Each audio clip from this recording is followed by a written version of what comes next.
Salut à tous.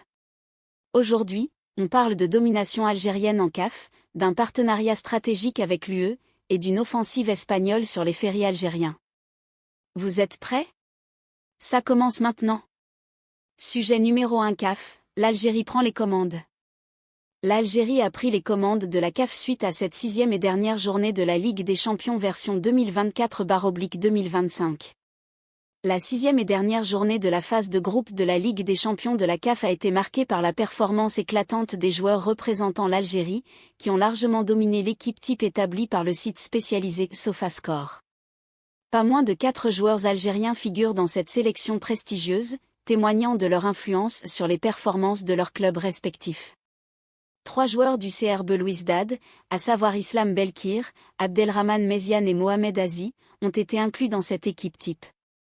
À leur côté, Ayoub Abdellaoui, capitaine de la formation de la Mouloudia d'Alger, a également été retenu pour ses prestations solides. Islam Belkir et Abdelrahman Meziane ont particulièrement impressionné en décrochant la meilleure note de la journée, un remarquable 9.3, à égalité avec le joueur tunisien Achraf Jabri de l'Espérance de Tunis. Mohamed Azi, également issu des rangs du CR Belouizdad, a obtenu une note de 7.9, tandis qu'Ayoub Abdellaoui a été évalué à 7.4 pour son rôle clé lors du match nul contre les Young Africans. Les performances individuelles des joueurs du CR Belouizdad ont été particulièrement mises en avant lors de leur victoire éclatante 6-0 contre le Stade d'Abidjan. Bien que l'équipe était déjà éliminée, cette prestation a montré un sursaut d'honneur et une qualité de jeu exceptionnelle. De son côté, Ayoub Abdellaoui a contribué au match nul décisif de la Mouloudia face aux Young Africans, permettant à son équipe de décrocher la 2e place qualificative pour les quarts de finale dans le groupe A.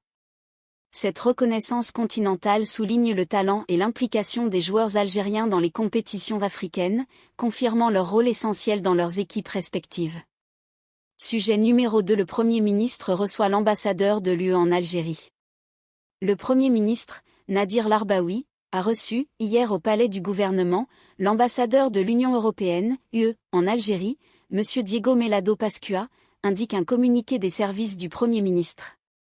La rencontre a été l'occasion de passer en revue les aspects de la coopération entre l'Algérie et l'Union européenne et d'évaluer l'état et les perspectives des relations bilatérales, à la lumière de l'accord d'association Algérie-UE, au vu de leur caractère stratégique, réaffirmant leur engagement commun à œuvrer de concert en vue d'établir un partenariat global et diversifié marqué par de nouvelles dynamiques, selon une approche équilibrée garantissant les intérêts des deux parties. Ajoute la même source.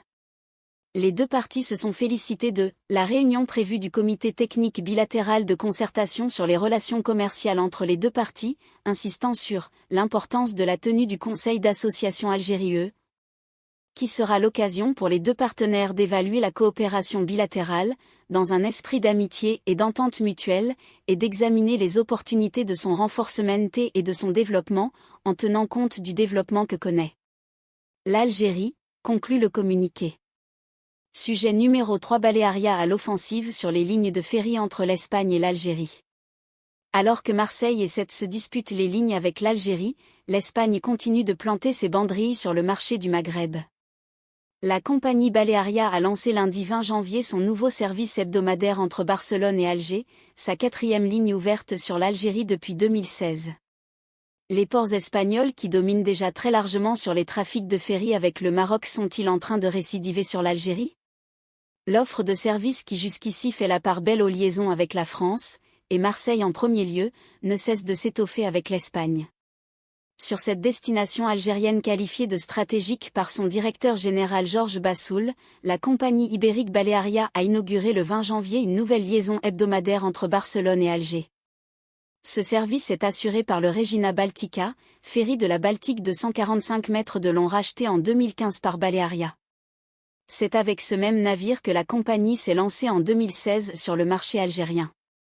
D'abord avec une liaison hebdomadaire entre Valence et Mostaganem, puis en 2024 avec 2 autres lignes Valence, Alger et Valence, auront opéré par le même navire, toujours sur une fréquence hebdomadaire. 4 opérateurs en Espagne. Entre Espagne et Algérie, ce sont désormais 10 services de ferry qui sont proposés par 4 opérateurs. Outre Balearia et ses 4 services, on trouve également l'autre compagnie espagnole Arma Transmediterránea avec ses 2 lignes Almeria, Oran et Almeria, Gazaway, opérés par le ferry Almeria. Nouvel entrant sur le marché, la nouvelle compagnie algérienne Nouri El Bahar, également présente à Marseille, aligne 2 services entre Alicante, Oran et Alger avec son nouveau navire affrété Cracovia.